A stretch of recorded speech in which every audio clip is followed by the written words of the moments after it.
Okay, good evening, everybody. It's great to have you here. Jeff Gibby. Can I go ahead and introduce our speaker for you tonight and read a legal disclaimer, or recite it by heart as is becoming the case. Let's go ahead and get to it. Today's demonstration is designed to instruct you on using MetaStock and the accompanying software plugins. It's not a recommendation to buy or sell, but rather guidelines to interpreting and using specific indicators and features within the software. The information, indicators, software, and techniques presented today should only be used by investors who are aware of the risk inherent in trading.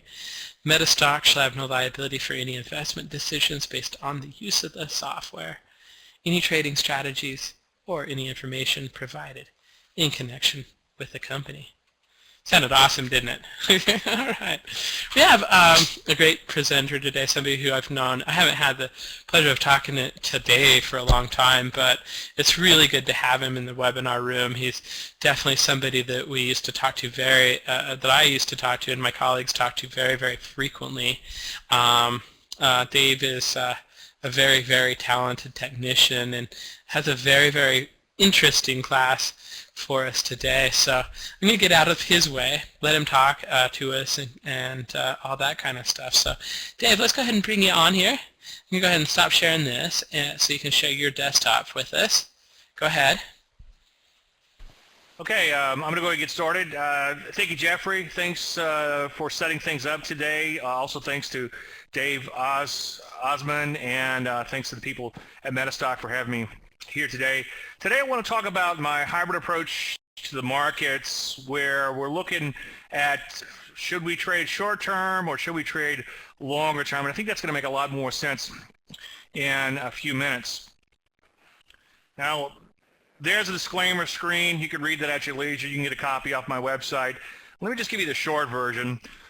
All predictions are about the future, and a lot of stuff can happen between now and then. I'm not going to bore you and talk about myself too much, so don't worry about that. You can get a bio off my website if you want. I've been trading, just a couple of highlights. I've been trading for over 20 years, and I've written 3 books in 7 different languages all together on trading. My latest is the Layman's Guide to Trading Stocks. So you're probably more interested in methodology than you are about me. I know I would be.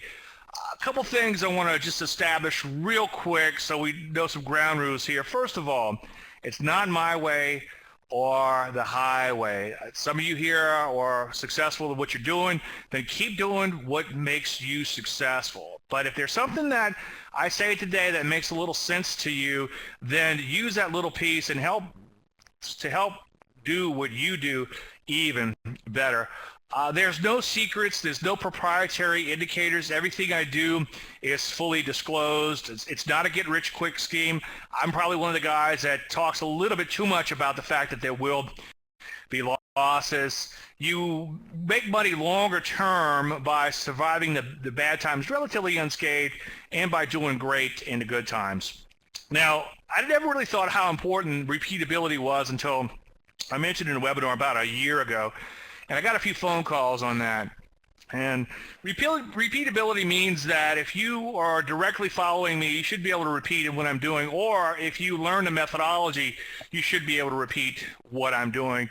And the reason I bring that up is if you're trying to maybe follow a day trader, it seems like by the time they're getting out, you're just around to getting in. And not to pick on day traders, because there's some very successful day traders that are able to get in and out all day long. It's just not my cup of tea.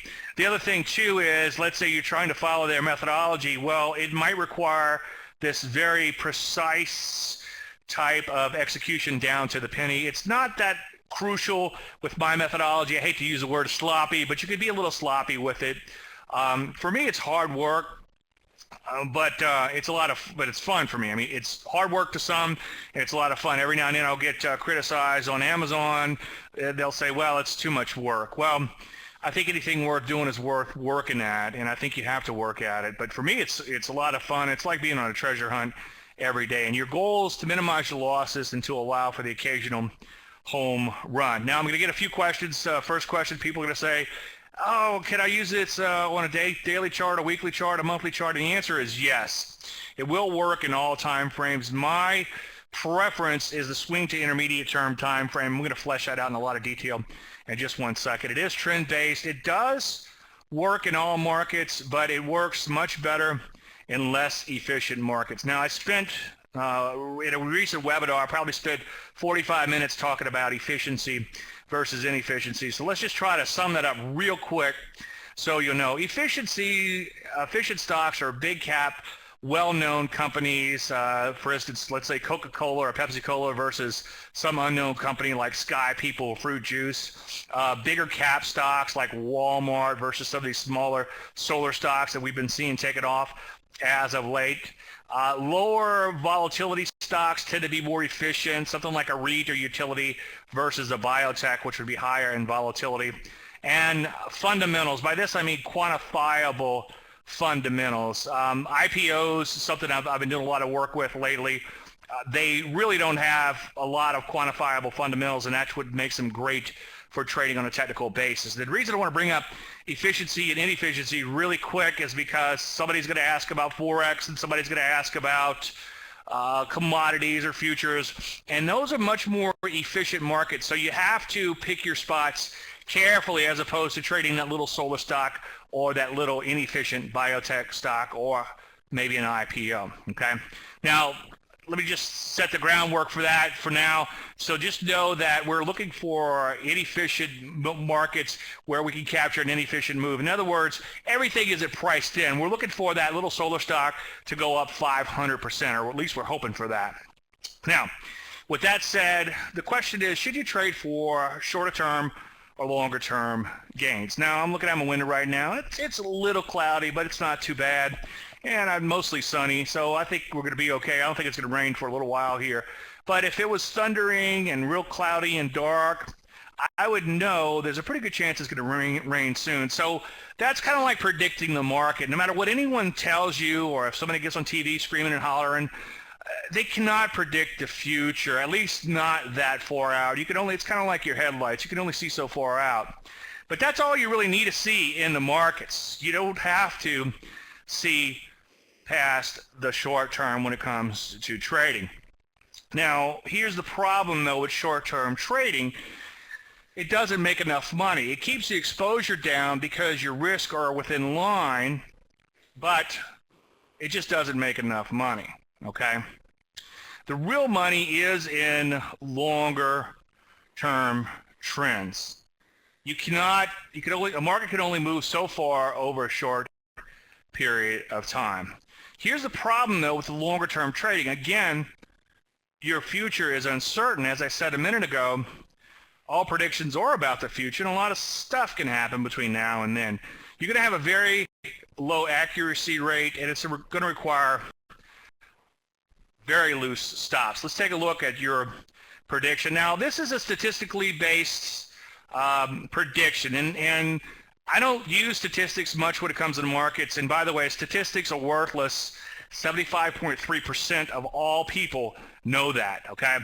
And markets aren't normally distributed, but it is kind of fun to mess around. This is an odds probability cone, and it looks back at volatility for whatever period you set, and then it projects that volatility out in the market towards the future. So you can see that this particular market could have a pretty big range based on just where it's traded in the past. So even though you can't predict the market using something like a probability cone, you can see that if you already use something like that, that it has a pretty big range, okay? So the other thing to realize is, given the big range, you're going to have a very wide stop. So the longer you go out in time, the higher or larger your stop is going to have to be. So you're going to have very low accuracy, and you're going to have very wide stops in order to be a longer term trader. So only the short term can be predicted with any degree of accuracy. You can have very smaller, better defined risk, okay? Unfortunately, it doesn't make them enough. The real money is in the longer term trends. The real money's in the longer term trends, but unfortunately, the longer you forecast, the less accurate you will be. And the losses in the drawdowns are too large. I've done a lot of mechanical testing in the past, and that's what's made me a discretionary type of trader. And it just seems like if you are to do longer term trend following, you're going to have a success rate of about 28%. And so you're going to have a very, very low success rate if you are to try to do longer term trading. We read about these famous traders, and I'm not going to point anybody out. You could do a little Googling on the internet and you'll find out plenty. But they make all this money with the longer term trading. And then what they don't tell you, the part of the story that's missing, is that they subsequently blow up. Okay, so what's a trader to do? Should you trade for the short term, or should you trade for longer term gains? And the answer is yes. Okay, you can have your cake and eat it too. Why not trade for a small quick gain, but be willing to stick with the position as long as it moves in your favor? People often ask me, Dave, is your money management statistical or psychological? And the answer is yes. It's like, I like that immediate reward. We live in this society, this microwave society, where you want that immediate reward, but you also have a longer term need to be right. So, and then that's where the real money is too. So trade for that small gain, but be willing to stick with the position longer term. And this is a little solar stock. We're going to beat this one up in a few minutes here and talk about some setups back here. But it actually setups you kind of have to squint your eyes. But there was a little setup way back here, which we'll look at in detail in a few minutes. And then we took initial profits right around here, and this is the trailing stop on this position. And started at about $5 a share. I think it closed at 40-something today. So far it's been a pretty good ride. We're going to look at this one in a minute. It did come down and sort of nicked the stop right here, but it didn't dip below the actual stop. So in that particular case, a little discretion was needed. Here's one that was just traded without any discretion. You could say it's just kind of purely mechanical. We got an entry here, and I'm going to show you this pattern here in a few minutes. And then we hit the initial profit target here, and then it eventually stopped out at 153% gain, and you trail that stop. Now what you do is you play it kind of close to the vest back here, and I'm going to explain this in a little bit more detail in a few minutes, but you play it kind of close to the vest. You stop it fairly close, and what you do is as that position begins to move more and more in your favor, you let that stop widen out. So your stop might be this big over here, and then by the time you get stopped out, it's a little bit bigger or substantially bigger over here. And what you're doing is you're making a transition from a short-term trader to a longer-term trader, and you're letting the market play itself out. Now, let me show you, we'll talk about predicting the short term, and I should say this is part one to predicting the short term, okay? Reversion to the mean traders, their theory is that when the market becomes overbought, you should buy it, and when it becomes oversold, you should sell it. And that would be great if the market traded in an ideal sine wave sort of fashion. Unfortunately, it's kind of like walking a dog on a leash. When the dog gets to one side, it kind of meanders back to the other side. Unfortunately, in reality, it's kind of like a drunk man walking the sidewalk. You can see markets have become very overbought and stay there for a while. They can implode.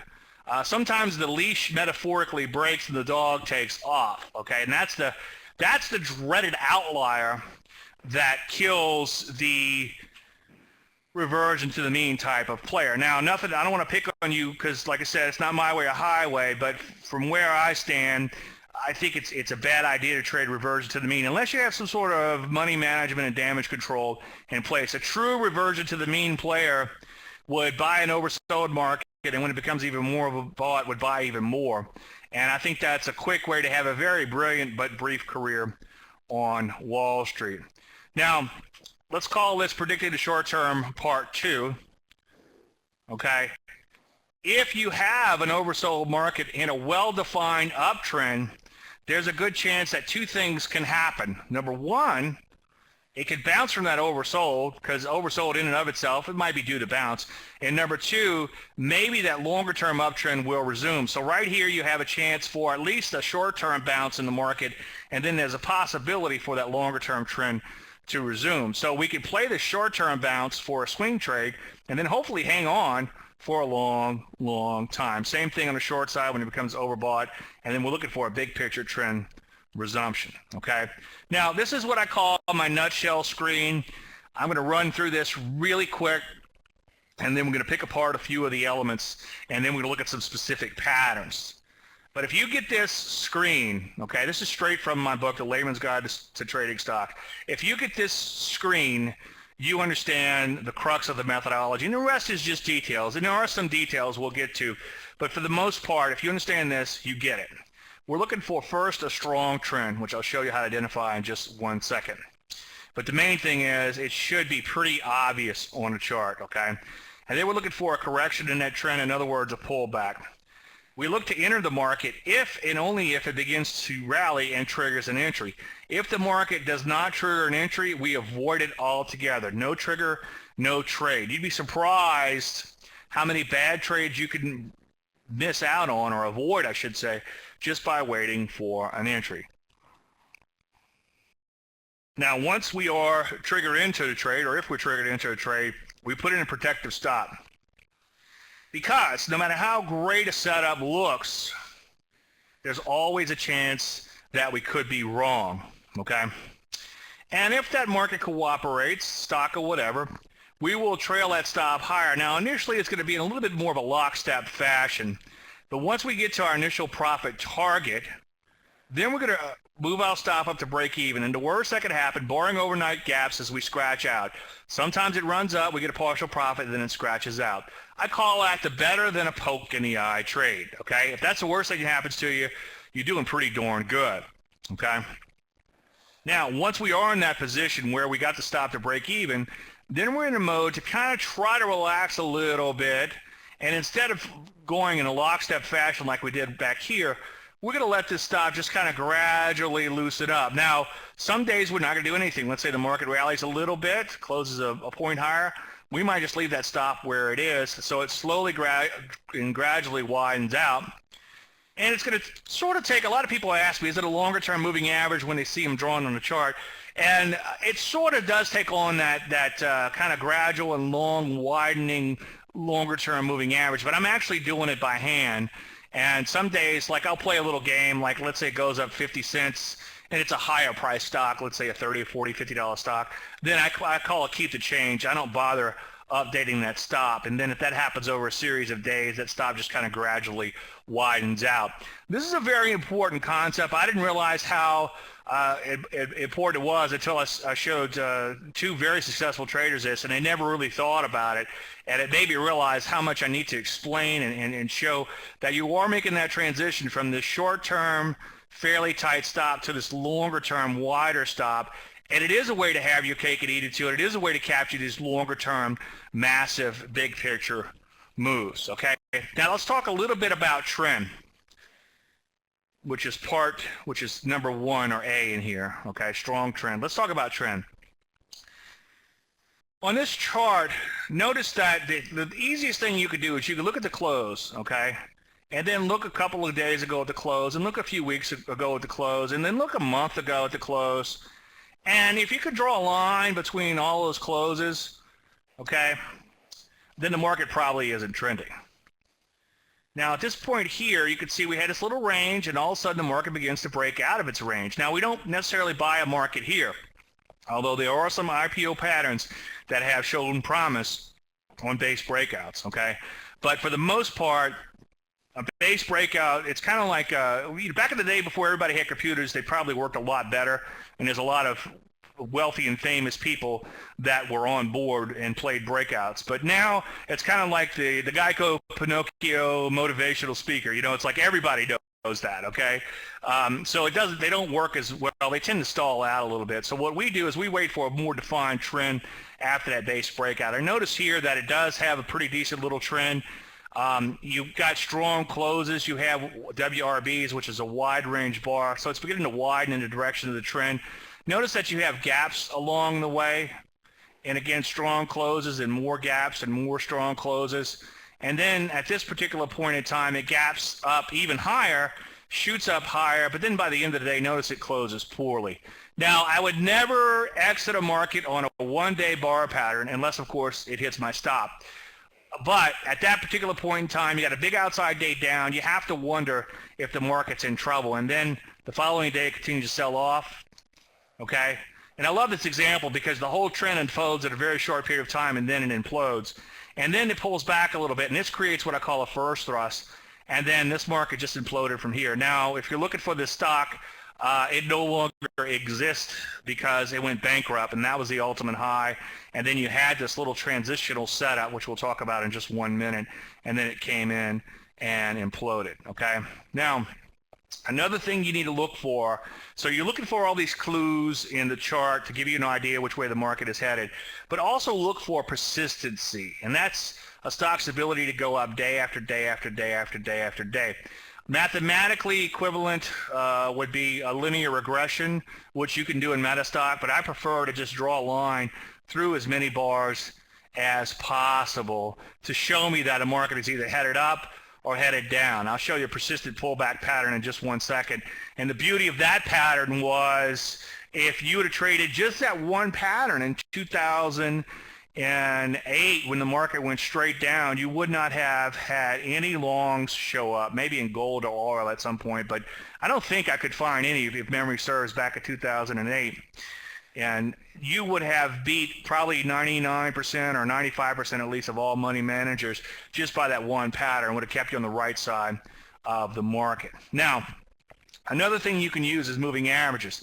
I don't really use any indicators other than the occasional moving average. I always look at a blank chart first, and then I decide whether or not I want to put some moving averages on to do a little further analysis. And just keep in mind that all indicators have lag, especially if they're a derivative of price. So price, first and foremost, is you should always look at price and learn how to recognize a trend and patterns within price.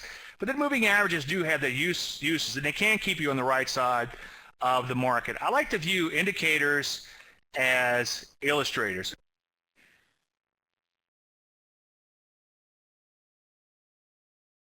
And by that, what I mean is the indicator or the moving average will show me what's already in the chart. So I might have a stock that's doing this, and I just think it's going straight up. But if I look at the moving average, and the moving average is kind of flattening out and rolling over, it might tell me that this particular stock has lost momentum. So every now and then, even though I like to look at a blank chart, sometimes I find moving averages can really help you out. Now, there's two very, very simple concepts when it comes to moving averages that will really help to keep you on the right side of the market. The first is daylight. I wrote an article, probably 20 years ago. It's in Stocks and Commodities magazine. It's called the 220 if you want to dig it out somewhere on the internet. 220 EMA breakout, okay? And I was doing a lot of work with moving averages back then, and then someone who read the article coined the term daylight, meaning that the lows are greater than the moving average.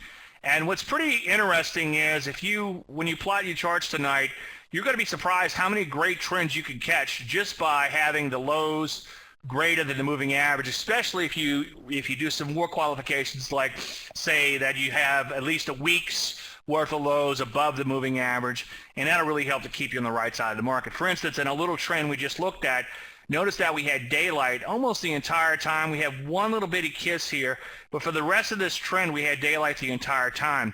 Now, one thing I'd like to challenge you to do, and I don't pick on anyone, but if someone's giving a presentation and they're showing you some sort of oscillator system or some sort of magical system that buys and sells, notice if there's a moving average on the chart, notice just what staying on the right side of daylight would do compared to all their buy and sell signals. And hopefully that makes sense. Now, don't beat them up and say Dave Landry said, but just use it for your own knowledge. And the other thing, again, is going to be slope. If it has a positive slope, then the market has been headed higher. Now, I say has been because when the market begins to turn, it might take those moving averages a little while to catch up. Notice that if you wait for these moving averages to catch up and cross over, in this particular case, the market had already imploded and lost over half of its value. So I specifically wanted to show you that, use this example to show there is some lag in the moving averages, unless, of course, a market makes a very gradual type of rollover.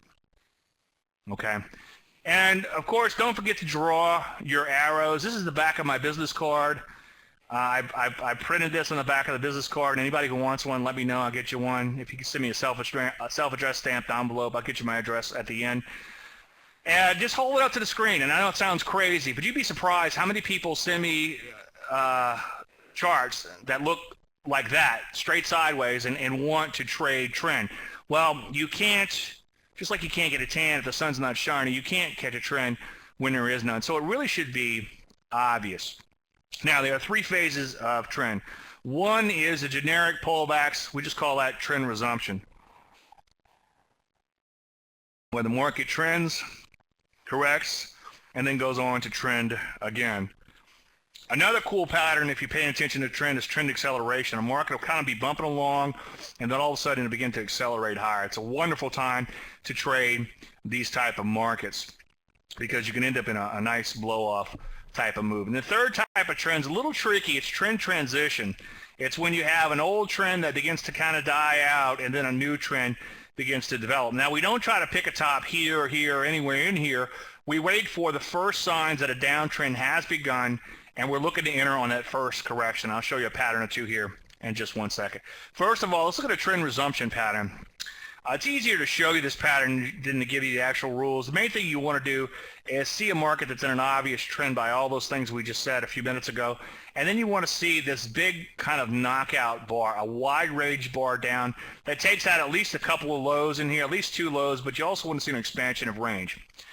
Everything I do has some sort of conceptual basis to it.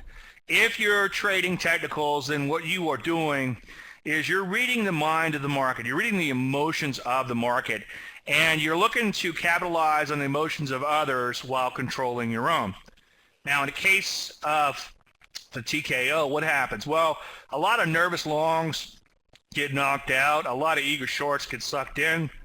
And the Johnny-come-latelys, whoever came in on the last couple of highs, are probably already in a lot of pain and maybe already bailing out. And these people can hurt your trade.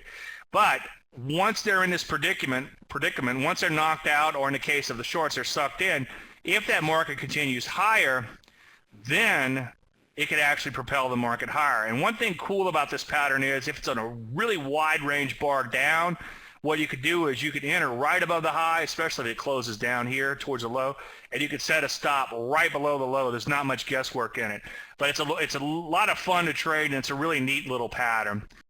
There's the actual rules, but make sure it's a 2-bar low, but make sure it's on an expansion of range, okay? Now let's take a look at what that looks like. And this is a really neat example because it's got 3 or 4 things working. First of all, this market is in this gradual sort of uptrend, just kind of working its way higher, and then it begins to accelerate higher, and that's the acceleration pattern we were talking about in just 1 second. And then it has a nice little knockout bar, and this is on the verge of being a little too extreme, but if you notice that this stock had such a massive run over a short period of time, especially if you come all the way back to here, then it does take a bit of a massive knockout move to knock out some players. And notice that the close right here, it came all the way off its lows and closed all the way up here. So that suggests to me that whatever happened, by the end of the day, most of that has been washed out of the system. And again, notice how persistent this trend is based on drawing a trend line through the bar. So that's what a good looking setup looks like. Now, persistent pullbacks, another one of my favorite patterns. You're looking for, again, that linear regression, or as I like to do, just draw a line through the bars. And then you're looking for either a pullback like this, or here's an example of a TKO where you have this sharp down thrust move knocking people out of this persistent trend. So you want a first persistent trend and then look for a pullback or a TKO on that pattern. The TKO is my favorite pattern. The trend knockout is my favorite pattern after a persistent pullback, okay? Now, IPOs can be a wonderful place to look for opportunities because they're inefficient. Now, here's just a generic pullback, and we actually had some breakout characteristics back here. But we're not going to talk about breakouts tonight. We just focus on the core methodology, which focuses on getting into the short term and hopefully riding out longer term gains. Now, with an IPO, I'm a little bit more lenient into pullback. I'll give it a few more days to trigger. If this was a stock that's been on the market for several years, after about 7 or 8 or 9 days in the pullback, I would go ahead and say, okay, let's just take it off the radar. It looks like it's not going to trigger. But in a case like this, and this is one that actually came straight out of my trading service from earlier this year, late last year, we actually gave it a few extra days to trigger. So if you want to find great inefficient markets, take a look at IPOs. In fact, I'm going to be doing a webinar just on trading IPOs really soon. Now, let's talk about trend transition. Trend transition is when you have a market that begins to kind of die out, and then it begins to sell off fairly hard. Now, sometimes it sells off like that, and that's like in the Empire example I gave earlier. But sometimes it's a little bit more gradual, and the more gradual transitions are where the bow ties really come into play. Bow ties are one of my most popular patterns ever. They really caught on with a lot of different people, and all I'm looking for is I'm looking for 3 moving averages to come together and then look to spread out again, kind of like a bow tie does, okay? So let's take a look at what that looks like on the chart. Again, once again, price is the ultimate indicator, so all the indicators derived from price will have some lag and just show you what's already there. So we're looking for these moving averages, 10 simple, 20 exponential, 30 exponential, and you could set up a template really easy in MetaStock to do this. 10 simple, 20 exponential, and 30. And you're looking for these to cross over. Notice that the 10 is less than the 20, and the 20 is less than the 30, and then vice versa over here. And you want this to happen over a short period of time to make it look like a bow tie, so that fulcrum of the pattern is within 3 or 4 days. And that action suggests that the short-term cycles and the not-so-short-term cycles are changing fairly rapidly, okay? So here's an actual market. Notice the 10 is the blue line, the 20 is the red line, the 30 is the, I guess let's call it magenta line. And notice they will all come together at one point. Now, just because you have this new trend emerging doesn't mean you blindly jump on. You wait for a little bit of a correction. So you look for the first sign of a correction, usually a lower low and a lower high, and then like all patterns, you look to get on if and only if you have a trigger. So let's get back to that little solar stock. And this stock came down from very high levels, and there's certainly no trade here. It kind of rallied off the lows, but notice it had a big gap down, so that's not a good pattern to trade. The moving averages are kind of like all over the place. But then notice that it makes these lows that are right at these prior lows in here, these multi-years, these all-time lows, I should say, in here. Notice the moving averages come together, begin to spread out, and the stock pulls back. You get a trigger here, you get an initial profit target up here, and then you have a stop down here. If it comes back in, then you would obviously stop out, okay?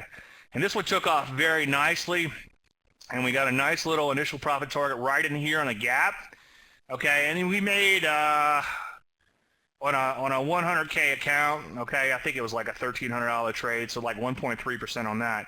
But on the remainder of the trade, which is still open, this is up in the 40s now as of today, you have this huge gain because you have a 500% gain.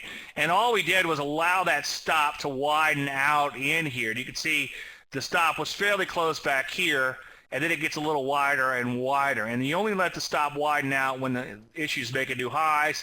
When it begins to pull back again or go sideways, you just leave the stop where it is. Now, you might argue, hey, Dave, didn't this stock kind of go sideways in here? Well, as they say in Fargo, you betcha, okay?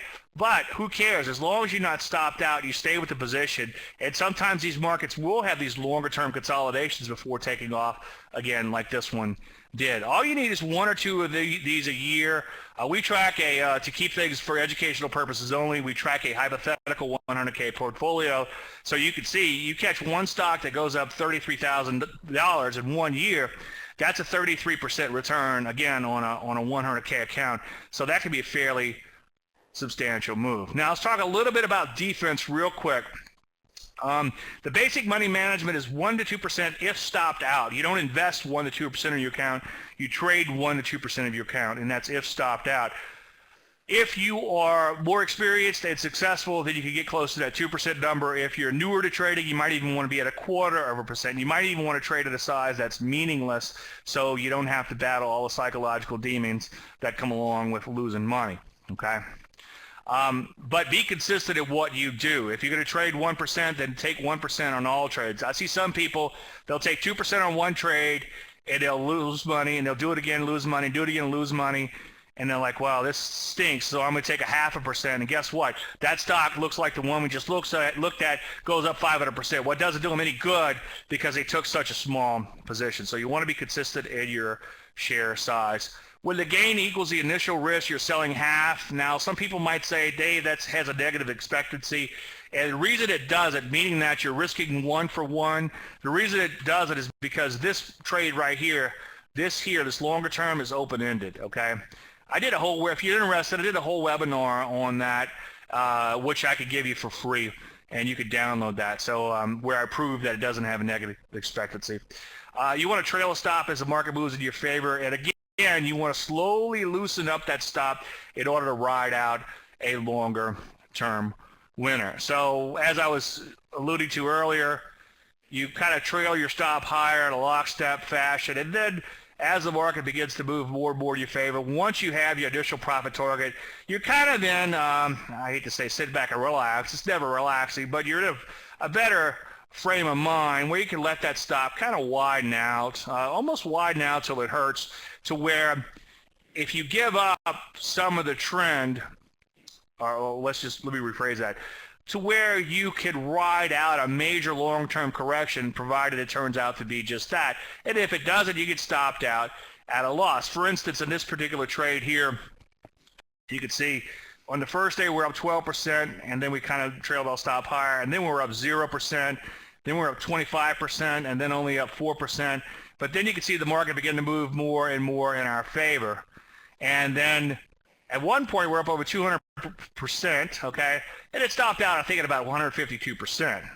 Okay, well, we gave up a lot of that trend towards the end. Well, guess what? You will. Nobody is going to get you. No, you're going to catch the exact top of the market once in your career, and the rest of the time you're going to sit back in anguish and watch that market keep on going higher. The point I want to make with this is be willing to take a little heat to those open profits, because you already took partial profits, okay, back here somewhere. So I hate to use the word you're playing with the market's money, but use whatever kind of game it takes to kind of stick with that position and kind of tough it out. Have a stop in place, and as long as that stop is not hit, let it work. If you're never going to get to 100% if you quit at 50. You're never going to get to 200% if you quit at 100%, and you're never going to get to 500% if you quit when you're up 250%. Those occasional outliers are very important, especially with this methodology, okay? Now, defense is important, but sometimes your best defense is a good offense. So you want to trade the best of the best setups. In this particular case, this stock was gradually working its way higher and then began to accelerate its way higher. Over the longer term, it's in a pretty serious trend. You could draw a big arrow here, okay? You had a persistent move. You had all those trend qualifiers we just talked about, and then you had a setup. So you want to pick the best of everything. Now, I spent 14 hours back in December talking about how to pick the best stocks. So it's going to take me a little longer than 10 minutes to show you, but let me just throw a couple things at you real quick. Number one, look for persistency where you're looking to trade a market, meaning that it tends to go up day after day or it tends to go down day after day. The bad is make sure it doesn't look like a electrocardiogram. Okay, this is a real electrocardiogram, by the way. So if your stock looks like that, it's not a stock that you should be trading. The problem that a lot of people in this group here tonight have is they're highly successful individuals. Otherwise, they wouldn't be spending time to learn, okay? They'd be off doing whatever. And the problem with highly successful individuals is you tend to be positive. So you tend to look for the positive in the chart sometimes, and you don't see the negative. So just remember, if it looks like an electrocardiogram, you probably want to find something else. You also want to look for an acceleration of trend and not deceleration of trend. So your chart should look like that. If you're trying to trade a stock that looks like this could be running out of steam, okay? A lot of people see the arrow and think, okay, well, it went from here to here, so it must be in a really good trend. But what they sometimes fail to see is that it's losing momentum, okay? And another thing is overhead supply. I'm amazed at the amount of people who say, hey, Dave, what do you think about this stock? Well, this will be like a great looking setup over here, but then there's a whole mountain of overhead supply, meaning a place on the chart where there's a whole lot of buying going on, buying and selling, I should say, going on. So anybody who bought during this range is going to look to get back out at break even when it gets back to that range. And more often than not, that will cap your trade. Okay? Now, first of all, you want to catch a few short-term and longer-term trends. You want to try to pick the best to begin with, pick the best and leave the rest. Let things unfold. Sometimes big moves take time to develop. You want to stick with positions until you're proven right or you're proven wrong. Also, you want to loosen your stops, and this is often done by not doing anything, okay? As the position moves more and more your favor, just be willing to give up some of those open profits and view things on a net basis, okay? We made 152% on a trade. You know what? If I did 152% on a trade, it's like I always want to joke, you'd never see my fat ass again on every trade, right? I mean, be happy.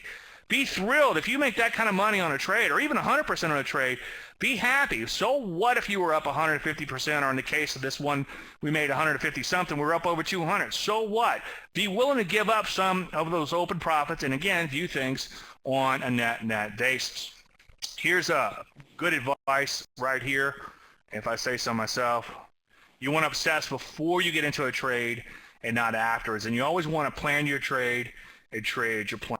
Now, the mechanics are easy. They can be learned quite quickly. And I know I threw a lot out at you with the money management, the position management, and the setups and all. I've got tons and tons of free material on my website. I've got YouTubes out there.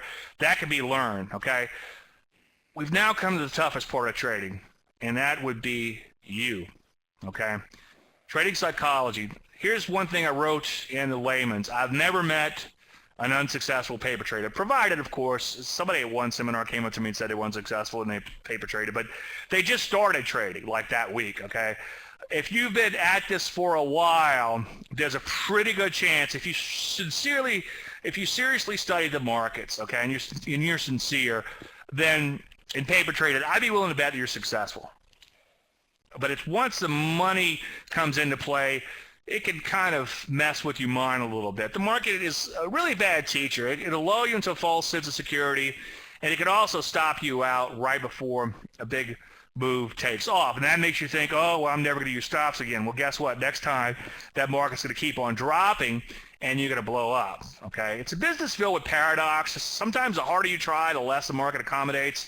Sometimes the less you do, the more you make. Sometimes you don't do anything, and your positions just go up day after day. A little counterintuitive, because the doctors and the lawyers and the automatic transmission mechanics that are here today, and any other highly trained or highly skilled individual, you get paid by what? By action. And a lot of times there's no action to be taken. Sometimes you can end up digging yourself a hole. So logic doesn't often apply. Remember, you're dealing with the emotions of a lot of other people, and you're reading those emotions through the charts, okay?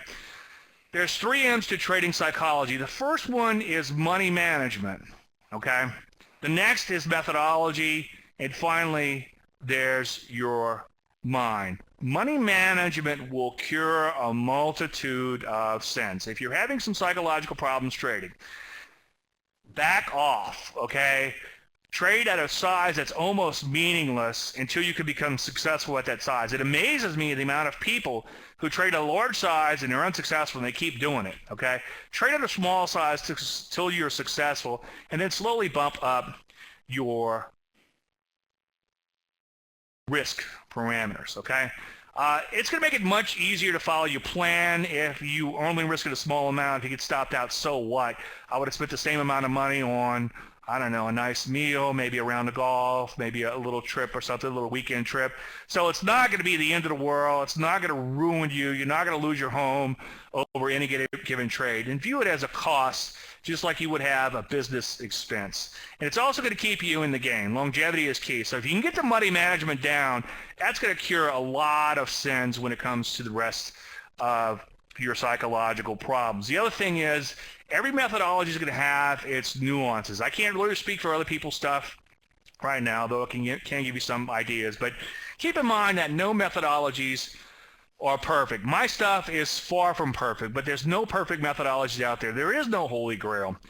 The thing about my methodology is they can be sweet spots, but they can be brief. I'll see a lot of people come along in the market will do this. Okay, they'll start trading right here, and they'll give up right about here, and then what happens? The market goes straight up. We absolutely print money.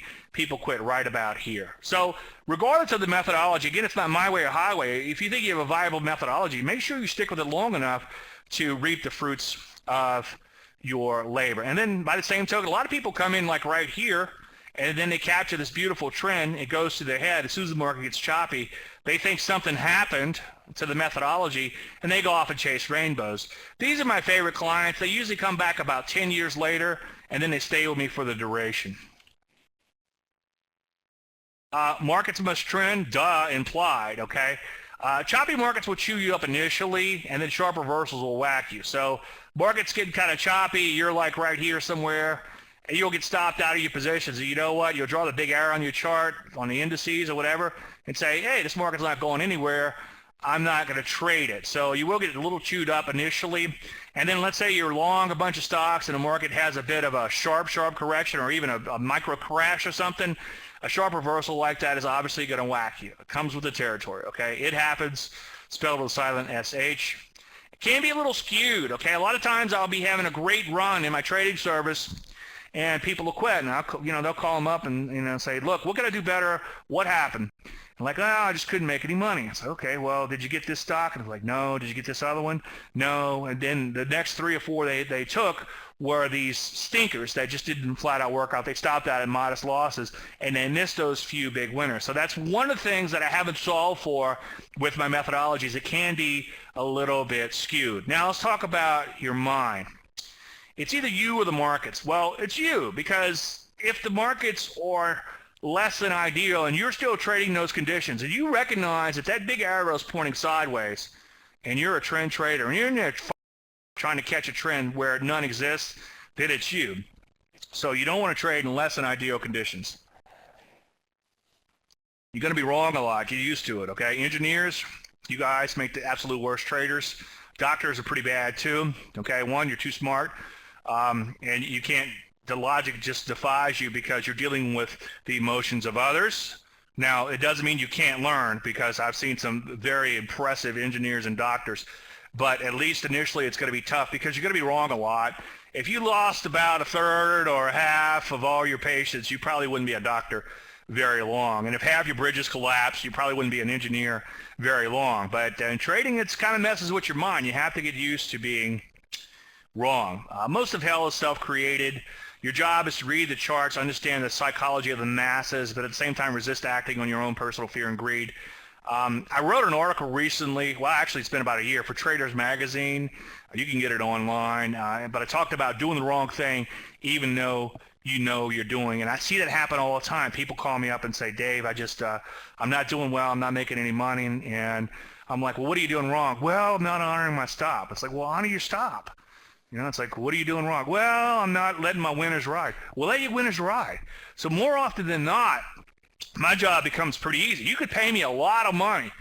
I don't even have a mentoring fee right now. If I had to pull out the air, I might put it on my website, $10,000. And if somebody wants to pay me $10,000, I'll work with them. But I could save you a lot of money just by telling you to ask yourself what you're doing wrong. And I'd be willing to bet more often than not, you're going to come up with the answer. In fact, if you can't, I can look at your trades and figure it out pretty quick. A friend of mine / client was having a really hard time, and I'm like, we're doing okay in the service. We're not setting the world on fire. This isn't one of those print money phases, but we're above water for the last 3 months. Not by much. Let's see if we can figure out what you're doing wrong. So I went through all of his records, and I said, okay, if we take out just the service trades, you would have made like $300 or $400. Okay, nothing to write home about over those 3 to 4 months, whatever it was. And you look at those, but he had like a $5,000 loss. Well, the reason he did, because he had $4,500 worth or more of losses in one particular stock that he was day trading. It was 15 or 20 trades that he made in this one particular stock, and he had $5,000, might even been $6,000 losses. And when I told him that, first thing he said was, I know. So he knew, it's just he didn't want to come to grips with it. So be brutally honest with yourself and ask yourself what you might be doing wrong. Now, here's the hardest thing. You got to make decisions and live with them. So make a decision and then live with it. Making the decision to marry the most beautiful woman I ever met in my life was a pretty easy decision, okay? Living with her is not. Now, she knows I make that joke at her expense, and I get her to approve my slides anyway. But the point I'm trying to make is it's very easy to make decisions, and it's a lot harder to live with those decisions. One more point. Micromanagement, a lot of people, a lot of novices think pros know exactly when to get in, exactly when to get out. We're probably a little guilty of being that. Some of us have little egos out there and make it look like we have all the answers. And the truth is that we don't. So you do have to be willing to take a little heat. You do have to be patient. And the main thing is you have to be willing to follow your plan. So plan your trade and follow your plan. But micromanagement is one of the biggest sins that I see in trading. People get in a trade, they're like, you know, Dave, that makes a lot of sense. I'm going to get in for a short-term profit, and I'm going to stick with it, and hopefully we're there a year from now in one of these little biotechs, one of these little solars, and I want to capture some of those great gains. And guess what? 10 minutes later in the trade, it goes against them by a half a point or whatever the case may be, by a little smidge. They're out of the trade. They micromanage themselves out of the trade. So if you micromanage yourself out of position, you're never going to capture a big trend. So the main thing you need to do is you need to plan your trade and, of course, trade your plan. If you go to my website, you could download a PDF on this. You don't have to copy this down. But just make sure you figure out what you're going to do, and then you need to follow the plan. Now, it's a lot easier said than done, but if you physically actually make that plan, then it's going to be a lot easier to follow it. Again, you want to obsess before you get into a trade and not afterwards. And I was thinking the other day, why do people not why is there nobody plans and follows their plans, or all these people that are having all this trouble trading? And it's because as soon as you make a plan, you admit to yourself that you could be wrong, that you could be a loss, okay? And well, they could be a loss on any trade, no matter how good it is. So you have to just embrace that and be willing to live with that, okay? Now, there's a few other details, obviously, and you could find a lot of information on my website on these. But if you understand what I said tonight, I think you get the crux of the methodology. Trend-based, short to intermediate term. You can only predict the short term, but you can stay with the market as long as that trend moves in your favor. This is my actual phone number. If you need to give me a call, that does ring to my office. And here's my website right here. And we'll leave that up. Any questions? I know I kind of went on really quick, had a lot to throw at you. Okay? It's to me like you show a picture of your wife in every show. That's just twice. DaveLandry.com, yeah, my website. Okay? Again, here's my email right here, and this is the website address. Okay, any questions?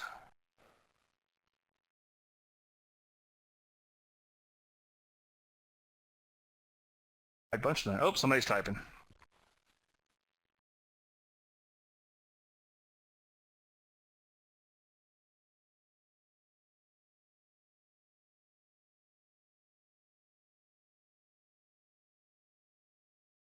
Okay, what stops do you use? I'm guessing you're saying how far is a stop away from the current market? Well, you have to take a look at the market you're trading, and it has to be outside of normal volatility. So if you've got a market that's moving around 3 and 4 and 5 points a day, and over a short period of time, let's say it moves like 6 points or something like this, and it's moving around 3 and 4 or 5 points a day.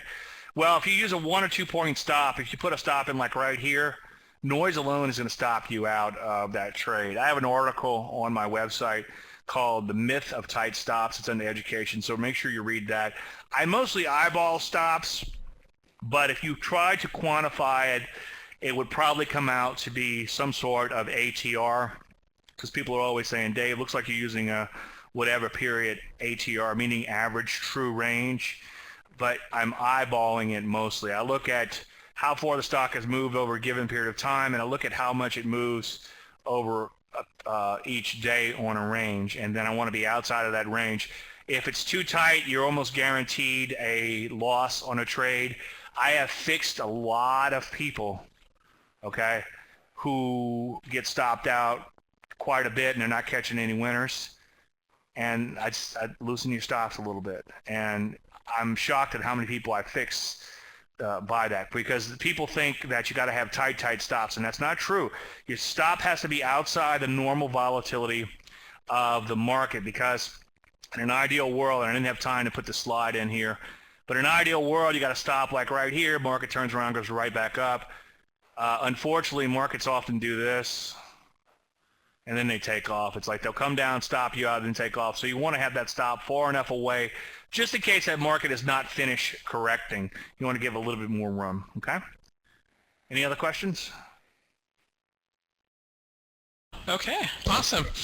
Dave, appreciate your coming in today. We really appreciate you doing the webinar. It was great. Thank you, Jeffrey.